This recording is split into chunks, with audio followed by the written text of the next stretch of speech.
You do. We love Kevin. I didn't say lie, I said smile and wink. Lie.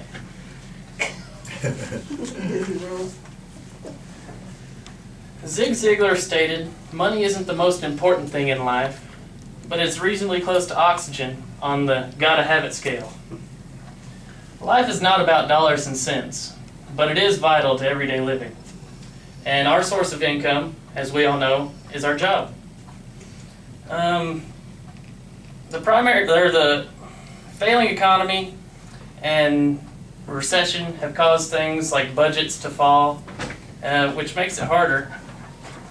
Sorry. Which makes workloads get larger while money gets smaller. Today I'm going to discuss why state employees deserve an across-the-board state pay raise. We should all be behind it, of course, but you might not know some of the facts that go with it. State employees should be given an across-the-board pay raise because we've been doing more with less. Inadequate compensation is cause for higher turnover rates, and it motivates workers and boosts morale around the workplace. Most of the information discussed today came from the Texas Public Employees Association, the State Auditor's Office, and the Texas State Employees Union. First of all, we all deserve an across-the-board pay raise because we've been doing more with less.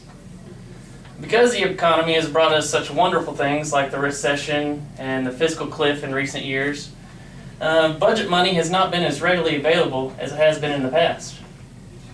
I spoke to a man the other day in one of our offices that said that 3 positions had been vacated in their department in the past month, and they were not planning on reopening any of them, which means that the workload for those vacated positions is going to fall to the current employees.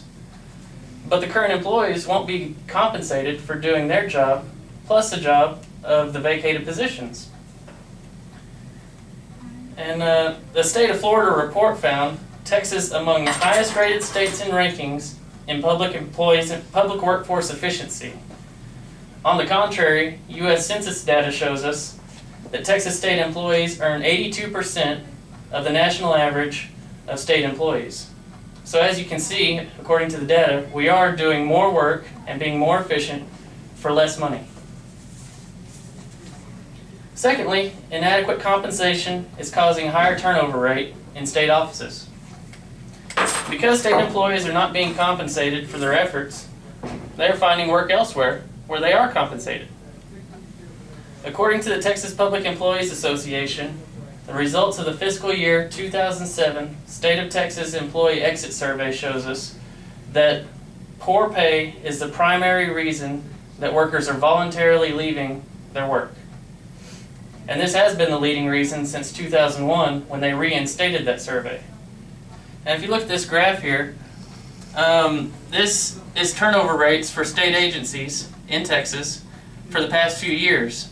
Now you can see that it goes down here for 2009 and 2010, but that's only because of the recession. People were more willing to hold on to their jobs no matter what the pay during those years because there was less jobs to go get. And from 2010 to 2011, there's a 2% jump in turnover rates in state agencies because more jobs were available. And when the data comes in for 2012, you'll see another jump from 2011 to 2012 in turnover rates for state agencies. When a person does not feel valued at their place of work, natural and practical decision to make is to go and find a place where you do feel valued, monetarily speaking. So it's no surprise that inadequate compensation is causing higher turnover rate amongst state employees. And finally, a state pay raise would motivate us all to be more efficient and boost morale around the workplace. The quality of work you get is usually based on the quantity of money that you spend on it. In most cases, you're not going to get a top-notch job for a bare-bottom dollar.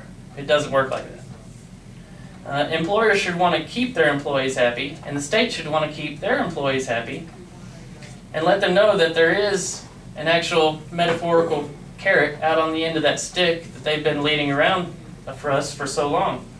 Because according to the Texas Public Employees Association, most state workers haven't had any kind of raise since the pay raises of 2009. People that do good work deserve to be rewarded, and money talks, and it's very persuasive.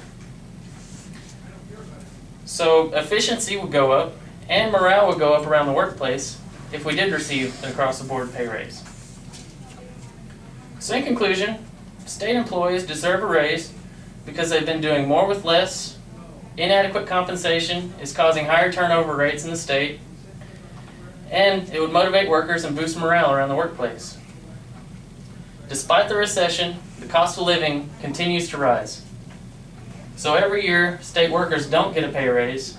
They're practically getting a pay cut because the cost of living is going up and the pay is staying the same. So think about these things when you're voting or writing your congressman or even joining an interest group, and maybe we can get the government to see that we are deserving of annual state pay raises. Thank you. Hear, hear.